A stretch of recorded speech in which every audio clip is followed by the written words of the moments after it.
Good late afternoon. Sorry to startle everybody. I have a feeling by the fact your heart rate's up, you can hear me, which is good. I am Joel Kahn. It's 5 o'clock. It's late. You guys want to go home, and I'm not going to wait. I don't know if Paz was going to introduce me, but I don't mind introducing myself. I don't know if I won the award for, I also know I can't be boring at 5 o'clock because you guys have been very good to stay. I may win the award for having come the farthest. I'm from Detroit. Most people, I think, speakers are from local, but I love this event so much. And I'm speaking tomorrow morning for Victoria Moran's Main Street Vegan Academy, which is a delight. And enough about that. But thank you for listening in. There's two cardiologists speaking at this conference, at this gathering, which is just exciting. Probably in the country, there's under a dozen cardiologists that talk regularly about food as medicine, reversal of heart disease with food. It's real, it's science. It should be 100% if we really cared about our patients to the max. But I don't think that other cardiologists don't care about their patients. It's just sadly the nutritional ignorance of the medical society. But I am a professor at a medical school in Detroit. I have a gigantic practice. I go to the cath lab.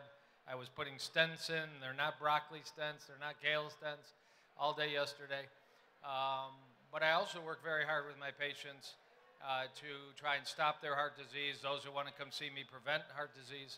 And I use food as the core, but I'm going to give you, and I'll try and go quick.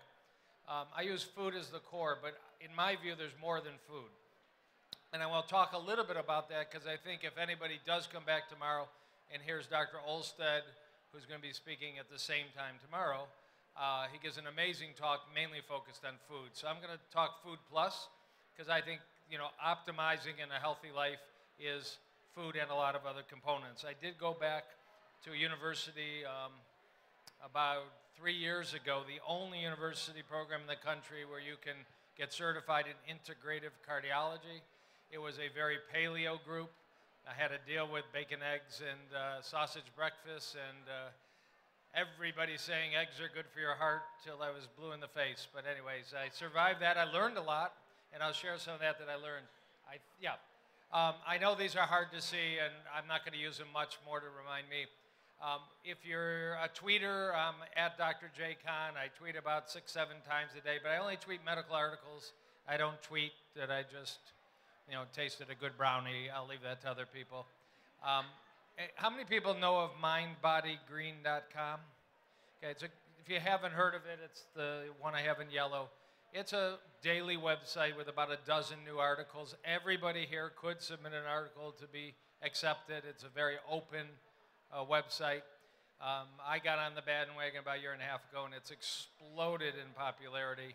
It's not strictly a vegan website, but 100% of the recipes, and recipes just go great on their website. They're always vegan. So I think we've got the majority. I think I write an article once a week, and they're a lot of fun. So you can find me there. And if you're on Facebook, I'd appreciate you find me and like me. Post a lot of vegan stuff. Cool article yesterday about diabetic neuropathy, diabetics that get pain in their feet and hands. It's a horrible problem. But some really good science just came out about reversing that with vegan diets. Every day I put kind of vegan medicine, you know. And there's an increasingly amount of vegan medicine. So I want to go forward a little bit. I'll change the slides in a second. Promotional moment, warning, conflict. I do have a book that's Holistic Heart. Reader's Digest published it. I didn't bring them. I have some cards. For the first 8 months when you write with Reader's Digest, and I write for their magazine too, it doesn't go on Amazon. Thank you, Lord. It's going on Amazon in 1 month from today, and it's going to be called The Whole Heart Solution, but it's the same cover, same me, changed about 5% of it.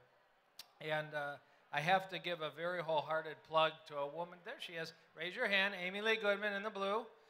She came even further than me. She came from Houston, but she moved up permanently about 8 months ago. She is the co-author with Shoshana Castle of a truly amazing book called Rethink Food. She's sitting 2 rooms over, and she has them for sale. I say amazing because the subtitle is 100 plus doctors can't be wrong. I was very honored. I've got the chapter in here on what veganism does to your sex life from a scientific standpoint. So get your slide rules and your calculators out, and you can calculate the physics of better sex life by vegan nutrition, which it is. Dr. Garth Davis, a good friend of mine, Caldwell Esselstyn, Neil Barnard, you know, the big shots. It's a phenomenal book when somebody puts it in your face that, you know, you're radical, you're fringe, you're extreme. Didn't you hear that eggs and steak and butter is back and all the rest? I'll say I was waving to my friend High Voltage. You got to raise your hand. High Voltage is a legend in New York. She is in the movie Fed Up and a book out. We both work with Reader's Digest, a book called Sugar Savvy, which is just awesome, and it's much cooler than mine because it's all pink.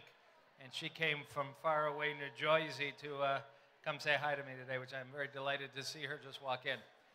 Katie Couric's life coach right there. So that says something given how amazing Katie Couric is. Right. Okay, I feel like I'm a car dealer and I'm about to start the auction, but let me move forward. All right, you can't read this. What it said, boring cardiology, 1961, if I'm right? Yeah. Outside of Boston, Framingham, Massachusetts. At that time, 1961, not that long ago, I was alive, we learned that heart disease wasn't inevitable. That was the thought. You get old and you get heart disease and you keel over and die of it one day. We learned in this study that it's not the case. Smoking causes heart disease. You all know that. Diabetes, high blood pressure, high cholesterol. It came out of this study outside of Boston. And that's kind of what we've been taught up to the present day. The guidelines of my societies about 6 months ago put stuff out, exact same stuff. Nobody in the traditional medical world has really expanded the horizon to talk about stress on a serious level, talk about nutrition on a serious level, talk about toxins in the environment. So we'll talk about that. This is my little diagram. I view the world of health, and particularly heart health, if you just read the bright bottom, but a plant-strong or plant-only diet has got to be the core and the roots of any healthy program. Of course, it's the only kind of diet ever shown to reverse heart disease. I'm 100% plant-based. If you're 50 or 60 or 70, just keep going, because the more you go, the healthier you get. I don't judge you. I don't judge Bill Clinton for eating fish on Fridays or something like he supposedly does. It's okay, but he's not at McDonald's anymore. He's doing so much better, and so can we all. You know, not smoking, movement. Movement is the word. We'll talk about that. It's, in fact, not even how many marathons that you've done. It's how many minutes a day or you're not sitting on your keister seems to be the equation, and stress. And up in the tree are all these other components that make it a little more complex than Framingham. Hydration, sleep, stress management, hormonal balance, your gut health. I mean, there must be 10 very good companies out here selling something about probiotics for very good reason, because the health of your gut, which many people feel are the trees of your body, the first place that takes in nutrition. Vegans have the healthiest guts in the world. We know that. We know that a gut of a vegan, the GI tract of a vegan, fed meat doesn't make a chemical that hurts your arteries called TAMO. And if you take a general American and feed them beef, they make this chemical that hurts your arteries. Our bacteria no longer will produce that. It's very interesting science that's really changed the paradigm about the past year. So there is this quote. You can quote Hippocrates, food is medicine and medicine is food. Or you can quote Ann Wigmore, food is either the best way to heal yourself or the slowest way to disease yourself. And we kind of say that if you're in this field. I know I'm, to some degree speaking to a choir that's already open-minded and probably highly educated on the topic.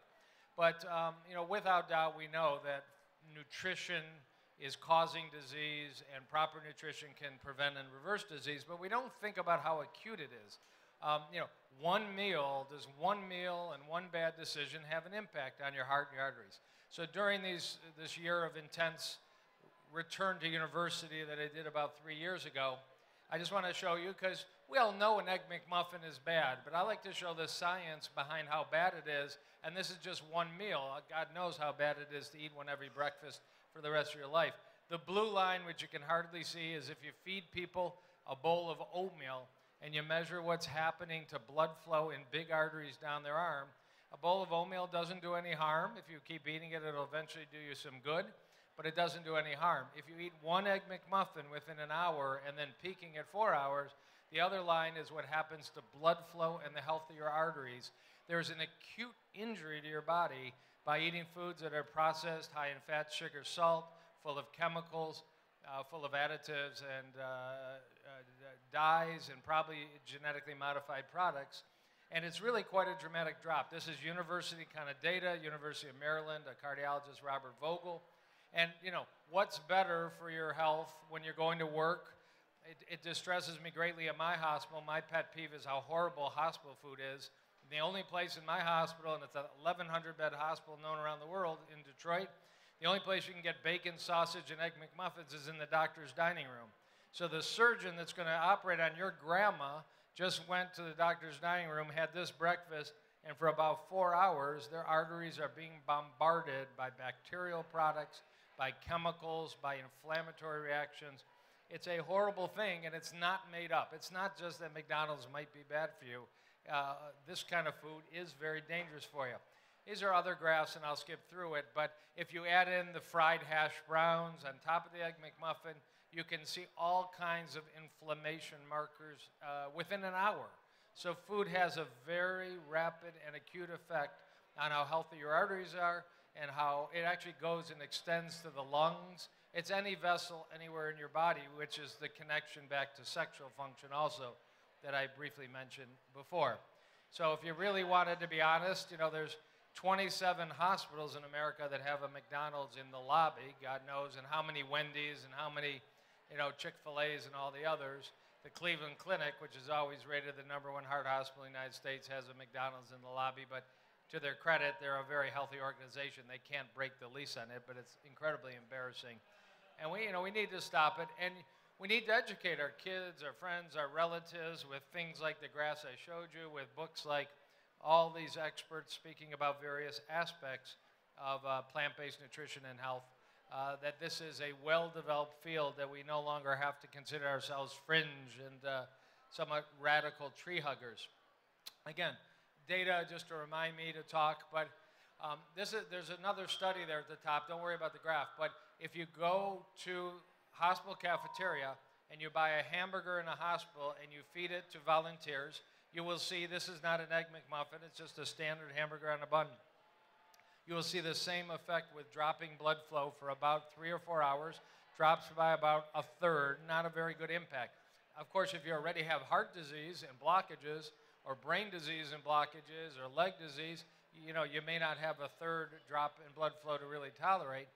But the power of fruits and vegetables and whole foods, what the graph shows right here, even though I would not want any of you to eat a burger, if you add a slice of green leafy lettuce, you add a slice of avocado to the burger, you actually can neutralize some of that very quick effects that processed foods high in fat, sugar, and salt have on arteries, have on the rest of the body.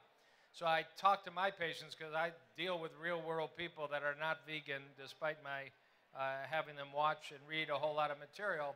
And you know, my plea with them is 3 meals a day, get some fruit, get some vegetables, get some fiber in your diet, because you can at least neutralize to some extent the negative impact of kind of crappy standard American food by balancing the American food plate. You got half the plate with fruits and vegetables. What you put in that little corner that says protein is sort of your business, and if you make a mistake, you can offset it to some degree by the rest of the diet.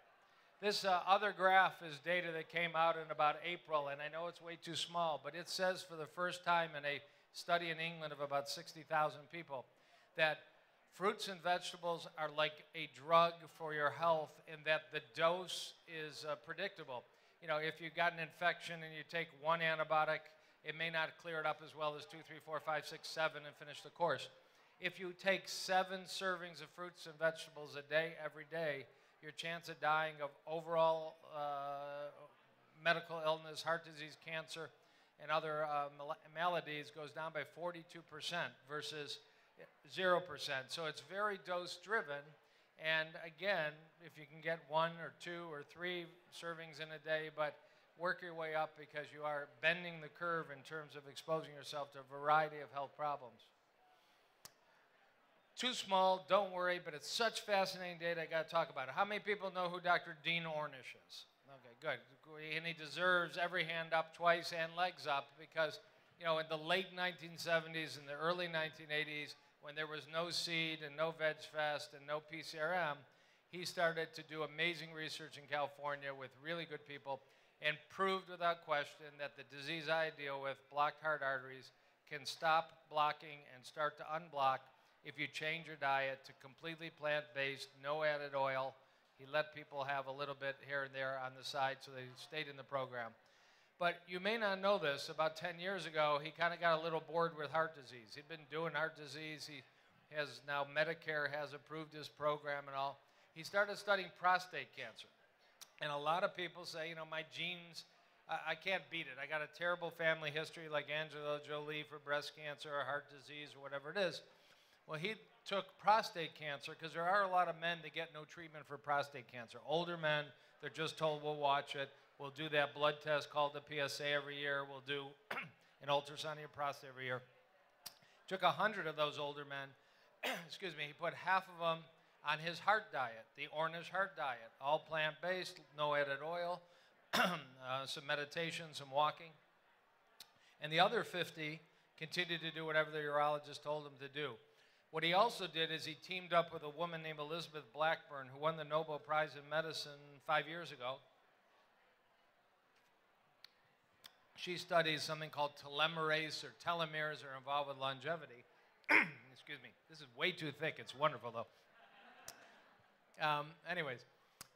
What he showed and what this talks about is a person with prostate cancer, within 3 months of giving up animal products in their diet, you can measure that 45 genes involved in healing your prostate turn on. Genes that were doing nothing 3 months earlier, and 450 genes that are involved in creating and propagating prostate cancer turn off. You can switch, you can't change your genes, but you can switch them on and switch them off by lifestyle, by environment. And it's stress management and it's some exercise, but it's predominantly what you put in your body, all right? Cruciferous vegetables, spices, turmeric, and all the rest. But you're getting out the sugar, you're getting out the processed fats and oils, and it's just introducing lots of fiber. And within 3 months, you change your genetic impact. This has revolutionized medicine using Dean Ornish diet and this model. But it's something that's now been shown in a variety of different human disease states, including cardiac disease. So it's called the prostate cancer lifestyle. All you got to do to beat your prostate cancer is diet, exercise, stress management, and have a few friends to do it with. This group support thing is very important for success. In the cardiac world, plant-based diets and healthy genes, February of this year, in cardiac patients, they took 60 of them with blockages. They started them on the Ornish diet. It wasn't Dean Ornish, it was another group in Wisconsin, so independent. And they took 60 heart patients, they let them eat healthy, but not that extreme. And they measured their genes and what their genes were doing. And the same thing was found. Within just 90 days, genes that create inflammation, same thing that creates thyroid disease, arthritis, obesity, diabetes. Within just 90 days, a Ornish plant-based diet with no added oil, no added sugar, was able to measurably change, so they stopped making inflammatory products and started making some hormones that actually heal your arteries. So he did it 30 years ago, and we saw the arteries got better, and just 4 or 5 months ago, we found out at a genetic level why. We can actually change. It's called epigenetics. Very exciting stuff. Now, that's what's happening in your body every time you eat healthy. You can take comfort that if your, God forbid, mother, brother, sister, you have had cancer or heart disease, you are, quickly and rapidly changing the way your body works for the better. So just some funny ones if you've read Michael Pollan. The whiter the bread, the sooner you're dead. And now we should have one for sugar. Don't buy your gas and food at the same building. If it's from a plant, eat it. If it's made in a plant, skip it. And eat food not too much, mostly plants. I mean, these are fun ones because they're easy to relate to people. But Mark Hyman, many of you know, blood sugar solution doctor, has a term, be a qualitarian. Be really snobby what you put in your body. And I do not buy into the moderation in everything. I think in terms of diet, you need to be, this is what I at least teach my patients, you need to be extreme in diet. You know, there's just too much out there that causes disease in the modern world. If we could all go back to 100 years ago and live on a farm, it'd be a lot simpler. It doesn't exist. And you have to be a scientist, and you have to be a PhD, and you got to read labels, and you got to be very careful. I mean, we all make mistakes now and then, and that's fine, but as a general theme. And as you'll see, I think we don't need to be particularly extreme about exercise. We need to be moderate about exercise. So that was health prescription number one. Number two is just to point out the simplest thing a person can do today to rev up their diet is start adding in spices. Spices are all plant-based. They come from, you know, the whole world of herbs and spices, and they are powerhouses of antioxidants. And what's interesting is, of course, you know, you grew up in houses with spices and grandmother's houses with spices, but the science has come along to say, what are they really doing? And I'm just going to point out, you can't read it, TNF-alpha is a tumor necrosis factor. It's a blood marker used by researchers, used by some physicians in the cancer world and the arthritis world. You don't want to have too much of it in your blood. And you can see 4 bars there that are below the line. These are what spices do to turn off inflammation in your body. So all you got to do is start adding in some cloves into your oatmeal or cereal or smoothie. Add in some ginger. Ginger is an amazing anti-inflammatory in your smoothie or drinks. Rosemary, not one that necessarily gets as much popularity nowadays as turmeric, but rosemary has powerful anti-inflammatory function. And the last one is turmeric. Tumeric and curcumin, one of the chemicals in turmeric. So what's in the upper right, I keep everywhere. Apple pie spice has cloves, cinnamon, ginger, nutmeg in it, and pumpkin pie spice similarly, or this Italian herb mix, which is full of rosemary. You want them to be fresh, of course. Best would be if you have an herbal garden or one of those tower things, you can grow your own herbs and have them fresh as can be. But even the dried ones are perfectly fine to boost the antioxidant power of your food, you know, bingo, without making a change. Simple, simple stuff. This is how many people know about advanced glycation end products? Just one, which is very cool, or two, but that's fine. And if you were shy and you know about them, good for you too. But an important piece of information I'm going to spend 5 or 4 minutes on, there's a little bit in my book and 10,000 references on the web. But it turns out you can take proteins in our body that do important functions. I'll mention hemoglobin. You know, hemoglobin carries oxygen through the body, pretty important one. And you can have a reaction where these proteins become sugar-coated. It's called glycated, like glucose, and they don't function as well anymore, and they stick together more, and they become these big structures, and they're called advanced glycation end products. Happens to be AGE, and the science says that they are interfering with many healthy reactions in our body, and they actually do prematurely age you, so you can't see it, but there are many medical articles that say the more AGEs in your body, the more diabetes, brain disease, heart disease, dementia, cancer, obesity. Now, we don't have a blood test to do for them. There is one you can do through the skin in Europe. It's not easily available in the United States. But we have learned that there's 2 ways you get increased AGE products in your body. One is eating foods that raise your blood sugar and keep your blood sugar up. So diabetics and pre-diabetics, people that are overweight, people that love the American diet of processed foods, have all these surges in blood sugar, soda drinkers and all the rest, and they will coat many proteins. So the blood test that your doctor might do called a Hemoglobin A1c is a diabetic blood test that measures how much your hemoglobin is sugar-coated, and you want it to be low, 4%, 5%, not 9 or 10%. But what's really interesting and just starting to come out in some lay journals, so this shows us that if you were to eat a piece of chicken boiled, you can measure 1,100 AGE products in it. But the second thing about it is how you prepare your food, because barbecuing and char grilling and dry roasting things just totally jacks up the creation of AGE products in the food, and then you eat the food. So what's the #1 most popular food in America? Barbecued chicken grilled sandwich at lunchtime, at dinner time, or breakfast for a snack. And it's very high in AGEs. Turns out vegetables are very low in AGEs naturally, and even if you do throw them on the Barbie, they're still pretty darn low.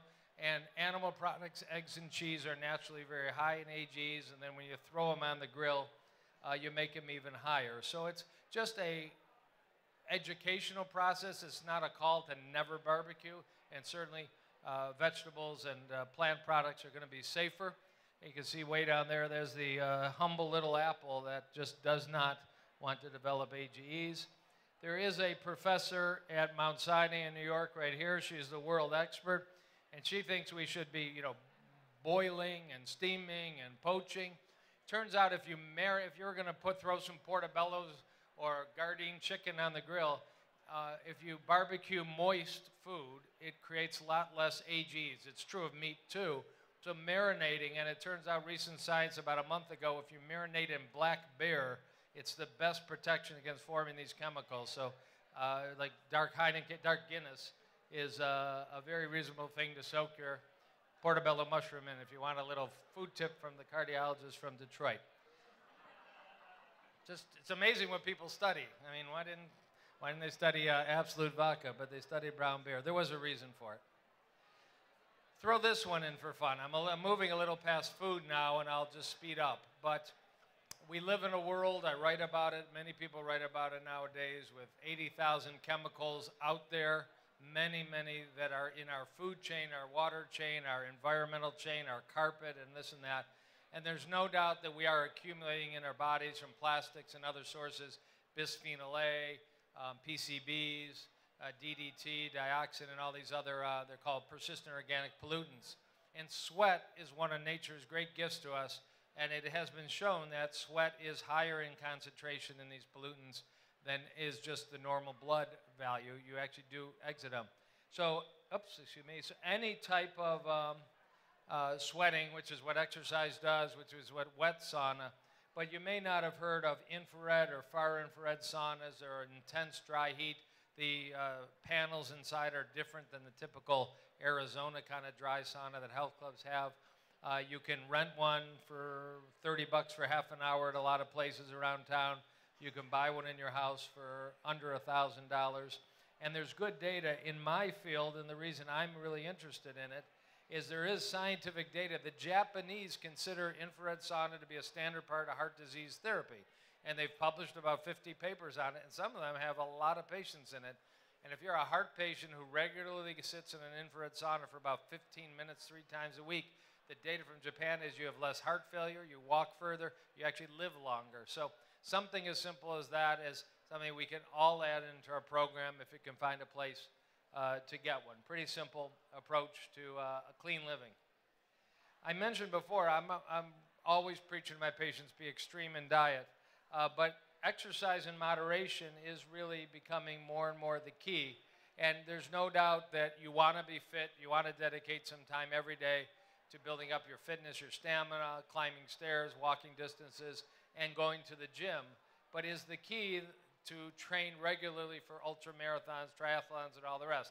I know Scott Jurek was here, and I'm friends with Rich Roll and some of the other amazing athletes in this world. And some of us are just not going to be happy unless we run 25 marathons. But the data that's coming out really, and the data that's on the left is from Copenhagen, is that there is something called a U-shaped curve to how much exercise you need.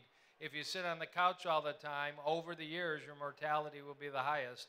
And as you start putting in some regular time to exercise, 2, 3, maybe 4 hours a week, but not 40 and not 20, you drop that by about 50%. Exercise helps brain, blood sugar, heart disease, blood pressure, cholesterol, sexual function. We know all these things, depression, anxiety. But as you start to move it up and start to be putting in over an hour a day into exercise regularly, there actually is an uptick. There is actually an increase in bad things, including heart disease and mortality and irregularities of the heart. So extreme in diet and moderate exercise is what I ask my patients to do. The other trend that, besides not sitting, which I try to do standing meetings, standing phone calls, we hold patient groups where we make them stand most of the time, is this, for many busy people, an hour to the gym with before and after getting there becomes, a big deal. So these short intents of exercise, the high intensity training has become both scientifically sound and for lifestyle very useful. This morning before I went to the airport, I went down to my rowing machine, did about a 15-minute workout. But I mean, it's a minute, kill yourself, half a minute off, a minute, kill yourself. And the science behind it, and that's what the graph is, but don't worry about it, is if you're trying to improve your fitness and training and performance, you can spend 45 minutes on a treadmill or 45 minutes on an elliptical. Or this was a data from Japan called the Tabata protocol, and a lot of you that go to CrossFit have heard about Tabata workouts or Tabata apps. Dr. Tabata is a cardiologist in Tokyo. But in 4 minutes a day of crazy intense exercise, 20 on, 10 off, 20 on, 10 off, basically getting speechless for 20 seconds and a little recovery. 4 minutes versus 45 was the same training benefit. So cool stuff on the days you don't have time. We're learning over and over. 10 minutes of exercise is a lot better than 0, and you don't need 3 hours a day, thank God. Meditation, the holistic heart and the whole heart picture isn't just food, it isn't just exercise. It is addressing that very often. The reason we grab for the French fries, and we break down and have that cheeseburger that we haven't had in a while, or pick up a cigarette we don't need, or have a third drink or something, is stress. And recognizing in the medical world the important role of a variety of stress management techniques. But meditation is awesome in that it's so science supported and totally ignored by the medical world. So over on the left of the screen is one of my favorite docs in Tucson, who has an Alzheimer's prevention clinic, Dr. Khalsa, and he does research with UCLA on a 12-minute meditation called Kirtan Kriya. It's a very, very simple meditation, and you say something out loud so you don't even have to really work on having your brain all blank and get all frustrated. But in the studies done with UCLA, they've shown that you can actually reduce inflammation, improve your memory, and they've done some studies on telomeres and telomerase that you may be able to slow down the aging process by regular, and this is a short, again, this is why I love it, 12 minutes, a short, easy meditation called the Kirtan Kriya. And then even more profound in my field, cardiology, is work done by a Dr. Schneider in Iowa, where they took 450 people that had a heart attack. Half of them did everything right, and half of them did everything right and were taught to do TM. And they followed these people up for 10 plus years, and the rate of being readmitted to the hospital, having another heart attack, or being alive fell by 50%. The only difference being was whether one group of heart attack survivors learned a technique to manage stress and regularly were encouraged to practice it or not. So I call it there's not enough reimbursement. Nobody gets paid to teach patients. Nobody gets paid to monitor them at all. It's one of those soft things that isn't recognized by Blue Cross and Medicare. But it is something to be recognized in the medical world as acceptable and evidence-based. These are the buzzwords that should raise attention. In my own hospital, we do have a meditation and light yoga class for some of the older patients, and it's had a profound effect on their well-being. Bless you. I'll perhaps do 2 more. Toxins in the house, you read about them. All you got to do is go to ewg.org, environmentalworkinggroup.org. But we know with certainty that certain plastics, bisphenol A, phthalates, which are plasticizers that are in your makeup and your perfume and your lipstick, and the reason cologne and perfume smell so good are phthalates, and triclosan, which interrupts your thyroid. These are in products that are probably, unless you're already been through the process of going through and changing over, but these are in your home, they're in your workplace.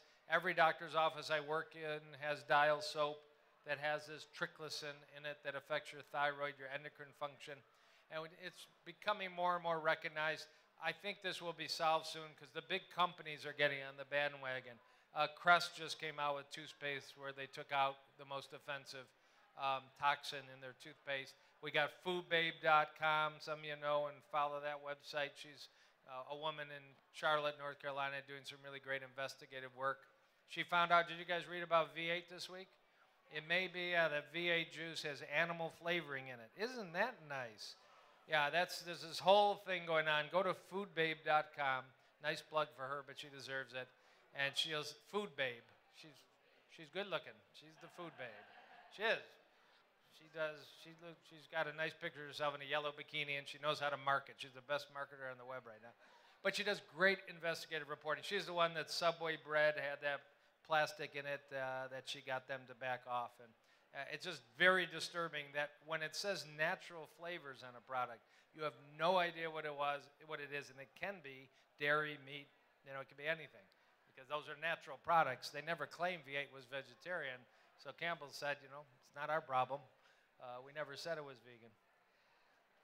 EWG, Environmental Working Group, that puts out Dirty Dozen, Clean 15. If you've never been on EWG.org, it's well worth a visit for your home, children, sunscreens, facial products, household items. They're kind of like Consumer Reports. They don't take money from any of the companies. They just evaluate and test. Very impressive. And on the left, just last fall, they came out with these 12 kind of agents that can affect your thyroid function that are in the environment and how you should get educated about them. And they're important in the cardiology world. I mean, if your thyroid isn't working, your cholesterol goes up, your heart doesn't function as well. It's just an example that's been well proven in this field. I'm going to skip sleep. Everybody knows sleep is important. And just end, and then I'd be happy to take a few questions on supplements. Comes up a lot. Do vegans need supplements? Why, if you have such a healthy diet, would you ever take pills? And not everybody, you know, certainly Dr. McDougall and Dr. Barnard and very esteemed people feel there is no role for it, other than B12. And there are those that feel you don't even need B12. If you eat healthy, you'll have a good B12 level. I disagree as a doctor taking care of people all the time. And the example that's easiest for me is magnesium. Magnesium's involved in 300 chemical reactions in your body that are crucial, important, and beneficial. Magnesium has very important heart effects, lowering blood pressure. When I see patients with skip beats, I give them magnesium. They almost always go away and such. One of the reasons, and it's interesting, and don't worry that it's small print, if you take a red apple from 1920 and a red apple from around 2000, they look the same. There's 80% less magnesium in the 2000 version of the apple, and it's all about the soil. It's the way that farming happens in this country, and there's far less nutrients in the soil. So there's 80% less magnesium measurable in an apple nowadays, and spinach has far less iron and all the rest. But one, you know, solution, at least partially so far, it was controversial. It's not as of about 2 months ago, but organic produce has far more mineral content than non-organic produce in general, until Walmart gets involved maybe and messes it up for us, because they're getting into the organic business big time. But in general, farmers producing organic produce are more particular about the quality of the soil and crop rotation. There's a way to re-enrich the soil with more than just nitrogen and put back potassium, magnesium, some of the other important nutrients. So you can have 5 times as much magnesium in organic spinach versus non-organic spinach. And of course it costs more money, but it may well be worth the use. Now, I give my patients a lot of supplements of magnesium and such, because not all of them want to eat 4 bags of spinach. But you know, B12 for sure, most of us feel. The recommendation is if you're over age 50, you should take B12, whatever your diet is. So all we can argue about is the under 50 group, but if you're a younger vegan, it's well worth your time to take a small amount of B12 every day. I'm going to stop. I hope there's some questions, medical or environmental or anything. I thank Paz, I don't know if he's out there, but for the invitation to speak. Rethink Food, Amy Lee Goodman, Shoshana Castle, awesome. And my book's not bad, but I don't have it for sale. I just have some of those cards. Yes, sir. So if I heard the question, how much magnesium? So I mean, you know, you're a good eater and you're getting your brightly colored foods, and it's also in pumpkin seeds and Brazil nuts. But if you're going to take supplement of magnesium, it's usually 400 or 500 milligrams a day. If you're a kidney failure patient, be careful, and that's, you know, very few people, because it is managed by the kidneys. But the one other, if you go to Walgreens or Duane Reade, they sell magnesium oxide. If you're constipated, use it, because it doesn't go in the body, it gets pooped out. But if you're trying to lower your blood pressure, just generally take it. It's awesome for migraines, it's awesome for sleep, take it before bed. Don't get magnesium oxide if you're doing those things. There's other types. Go to the vitamin shop and tell them, you know, ask them what kind of magnesium and all. It's a wonderful supplement. Yes? What, say? Oh, B12 is the question. So you apparently you only need, it's not milligrams, it's micrograms, UG, about 2 or 3 micrograms a day of B12 to have everything hum. But very often, supplements have 500 or even 1,000 micrograms. That's a milligram. I can't read for sure what's on that bottle, but the likelihood is it's about 500 because there is no known risk to taking too much B12. It's a B vitamin. It goes out in the urinary tract. It's a water-soluble vitamin, so I take about 800 micrograms of B12 a day, and many people talk about that. Now, there are some hardcore, wonderful vegan advocates that have normal B12 levels and take no supplements, so it's not absolutely necessary. Just wash your vegetables less and there'll be B12 in the dirt because that's where it is. You know, animals don't make B12, animals don't make omega-3. They're a middleman that, because it all comes from dirt and algae and plant sources, but it gets concentrated in animals because animals eat more dirt than we eat. So beef has B12 in it only because of the nature of animals living in less clean environments than we do. Yes?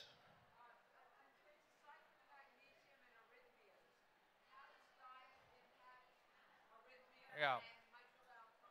So the question is a specific question, and I'm not going to have a happy answer for her, but atrial fibrillation and heart rhythms and mitral valve prolapse, there are some parts of the cardiovascular system that we haven't found an influence of diet on, except for excessive alcohol will trigger atrial fibrillation.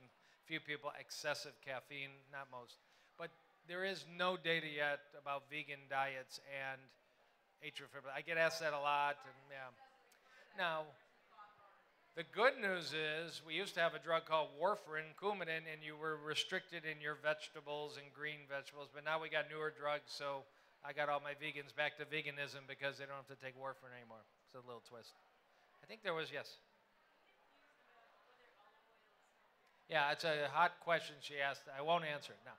Olive oil, healthy or not? You could insert eggs, healthy or not, you know, butter, healthy or not, but olive oil is a legitimate question. If I lead a group in Detroit of about 350 patients that are heart patients trying to reverse their heart disease, trying to do Dr. Ornish or Dr. Esselstyn, if you know that name from Forks Over Knives. And Esselstyn for sure is, you know, no oil, no oil.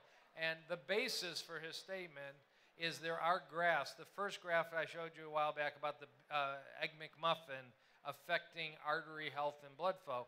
The exact same data is there for olive oil. In fact, a cardiologist now in Denver, Robert Vogel, that I trained with a long time ago, took the Mediterranean diet and dissected it. Let's look at the fruits, good for arteries. Let's look at the vegetables, good for arteries. Let's look at nut seeds, good for arteries. Let's look at the olive oil. Each one was studied separately. Olive oil caused a drop in artery health and artery function. That's the basis for Dr. Esselstyn pounding the table. He didn't start originally with a no added oil approach, but he has moved to one for a long time. For the general public, I mean, olive oil is a processed food, and you're never quite sure what goes on when you're buying standard store-bought. We've got a company in Detroit that comes right off the trees in Greece, right into a bottle. It's called ice-pressed, not even cold-pressed. They actually press the olive oil in a giant block of ice, so there's no heat generated. It's like just as green olive oil as I've ever seen. But generally, it's not a health food in excess. And I'm going to admit there's a controversy about it. You know, you can find some pro-olive oil data in the medical literature, but I wouldn't go hog wild with it.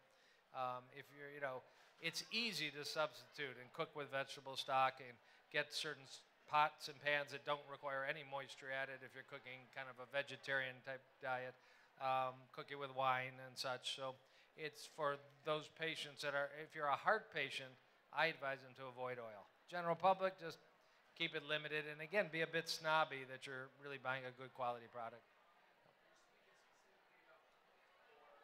Well, you know, so olive oil is not the greatest oil, and you probably know this, for high temperature cooking, for stir frying. It has a low smoke point, and therefore it can become rancid and potentially even toxic. So if you're going to use oil to stir fry and all, you should substitute with cottonseed oil is one that's mentioned, canola oil, and get non-GMO canola.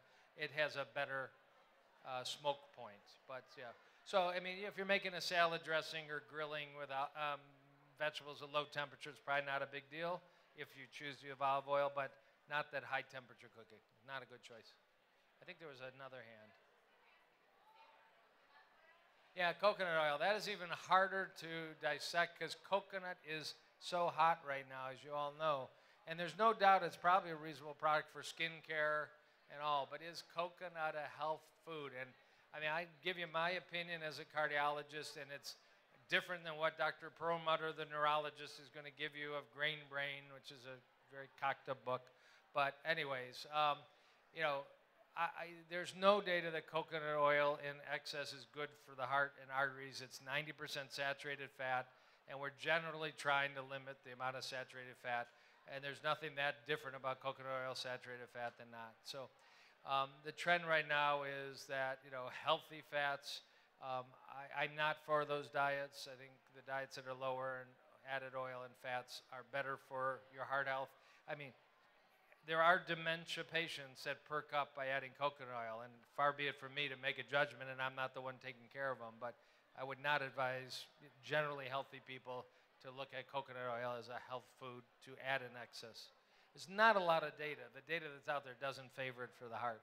You're going to have to really shout, sir, I apologize, or walk up. I could run on down like Richard Simmons, which would be fun. There you go. No oil diet? Yeah, like Dr. McDougall. Yeah, so, sorry. We'll try again. The question was a good one, but on the same axis. What do I think about the no oil diet? So let me just quickly, as a cardiologist talking about them, this scientific data comes from Dr. Ornish and Dr. Esselstyn, real science, published, now nice books for the public, reversing heart disease, as well as now prostate cancer. Then you can add in Dr. Neil Barnard from PCRM.org, an incredibly great guy whose diet is now also no oil added, and you can add in reversing diabetes, reversing diabetic neuropathy, which I told you about, losing weight. And you can add in John McDougall, a legend in Santa Clara, California, who for 40 years has been, he's the wackiest diet because it's the opposite of the world. It's eat all the starch you want. Now, he's not talking about eating white sugar and junk. He's talking about eating white potatoes and sweet potatoes and whole wheat pasta and, you know, Ezekiel bread and all. But he's also a no added oil kind of approach. And people go in there diabetic and walk out 7 days later on none of their medicines, and cholesterol's down and blood sugar's down. So there's many different approaches. The science is that when cells get engorged with fat, with lipid, they become very prone to becoming resistant to insulin and diabetic. So by lowering the fat content of your diet, you can slowly remove fat from the cells. They return to being sensitive to insulin. And diabetes can go away in a week if you're an adult diabetic who dramatically changes your diet. And not the type 1 diabetic, of course. Yeah. What's that? Almonds. Almonds are yummy. So maybe I'll take this as the last question, and anybody else just come on up. If you look at Joel Fuhrman, a lot of people, of course, know Dr. Fuhrman, PBS, and Eat for Health. He speaks tremendously about nuts and seeds, and the reason he does is something called the Advent. If you go to Loma Linda, California, and you study all those Seventh-day Adventists, that half of them are vegetarian, the #1 predictor of heart health is how many nuts and seeds you eat a day. It's even more than how many servings of fruits and vegetables a day you eat, or how many beef burgers you don't eat. It's nuts and seeds #1. Another piece of data from something called the Nurses' Health Study. Numerous large databases say regular consumption of nuts and seeds, it's fiber, it's magnesium, it's all other kinds of nutrients we don't know the name of, are very healthful. But if you get into the world of Dr. Ornish and Dr. Esselstyn, you've got bad heart disease you're trying to reverse, because they are added oils, they generally are restricted. So it's for a specific subgroup, and those doctors would all stand up here and argue. It's a very small point, but they would not encourage you to do it. For the general public, it'd be very hard not to encourage as a snack. You do not gain weight if you regularly eat about a handful of nuts and seeds a day, even though it may add a couple hundred calories a day to your diet. If you ever read nutritionfacts.org by Michael Grieger, he's got a number of just tremendous videos about health benefits of nuts and seeds. Well, I'm going to thank you. It's 5:45, let you go. You're very kind. Thank you, thank you, thank you. You know, if you're struggling with your doctor, not understanding what you're trying to do, this is a really nice thing to lend them and all. Okay? Thank you.